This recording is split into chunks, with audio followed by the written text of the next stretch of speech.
ಮಾರ್ಕನು ಬರೆದ ಸುವಾರ್ತೆ 7:21 ಸೂಳೆಗಾರಿಕೆ, ಕಳ್ಳತನ, ನೀಚತನ ಇವೆಲ್ಲ ಏನಂದ್ರೆ ಸೈತಾನನಿಗೆ ಆಹಾರ, ಊಟ ಪ್ರಿಯರೇ. ಅದ್ರಿಗೆ ಡೈಲಿ ಎಷ್ಟು ಊಟ ಮಾಡ್ತಾ ಇರ್ಬೋದು, ಎಂತೆಂತ ರುಚಿಕರವಾದಂತ ಆಹಾರವನ್ನು ತಿಂತಿರ್ಬೋದು. ಒಂದು ಹೆಣ್ ಕಡೆ ನೋಡುವಾಗ, ಒಂದು ಗಂಡ್ ಕಡೆ ನೋಡುವಾಗ, ಆತಳನ್ನು ಮೋಹಿಸುವಾಗ ಈತನಿಗೆ ಏನ್ ಸಿಗ್ತಾ ಇದೆ ಗೊತ್ತಾ?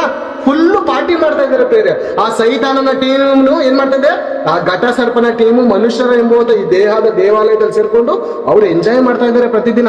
ಈ ಮಾತು ಯಾರಿಗಾದ್ರೂ ಅರ್ಥ ಆಯ್ತಾ ಇದೆಯಾ? ಯಾರಿಗಾದ್ರೂ ಅರ್ಥ ಆಯ್ತಾ ಇದೆ ಈ ಮಾತು ಅಂತ ನೋಡುವಾಗ? ಯಾರಿಗೂ ಅರ್ಥ ಆಯ್ತಲ್ಲ ಪ್ರಿಯರೇ, ಯಾರಿಗೂ ಅರ್ಥ ಆಯ್ತಲ್ಲ ಪ್ರಿಯರೇ. ಆತನ ತಂತ್ರೋಪಾಯಗಳನ್ನು ತಂತ್ರೋಪಾಯ ಪ್ರಿಯರೇ, ಪ್ಲಾನಿಂಗ್, ಆತನ ಪ್ರೀಪೇಡ್ ಪ್ಲಾನಿಂಗ್ ನಾವು ತಿಳ್ಕೊಂಡಾಗ ಏನಾಗ್ತೀವಿ ಗೊತ್ತಾ? ನಮ್ಮ ಹೃದಯ ಎಂಬಂತ ಬಾಗಿಲನ್ನು ಭದ್ರವಾಗಿ ಮುಚ್ಚಿಟ್ಕೋತೀವಿ ಪ್ರಿಯರೇ. ಒಂದು ಕುರಿ ನೋಡಿ, ಒಂದು ಕುರಿ ನೋಡಿ, ಅದ್ರ ಮೇಲೆ ಏನಾದ್ರು ಕಸ ಕಡ್ಡಿ ಎಲ್ಲಾದ್ರೂ ಇದ್ರೆ, ಎಲ್ಲಾದ್ರೂ ಮೇಕೋ ಬರ್ಬೇಕಾದ್ರೆ ಆ ಕಸ ಒದ್ರೋಗೋ ಗಂಟನು ಅದು ಒದರ್ತಾ ಇರ್ತದೆ. ಒಂಚೂರು ಕಸ ಇರಕ್ ಬಿಡಲ್ಲ ಪ್ರಿಯರೇ, ಒಂಚೂರು ಕಸ ಇರೋದಕ್ಕೆ ಬಿಡೋದಿಲ್ಲ ಕುರಿ. ಆ ರೀತಿ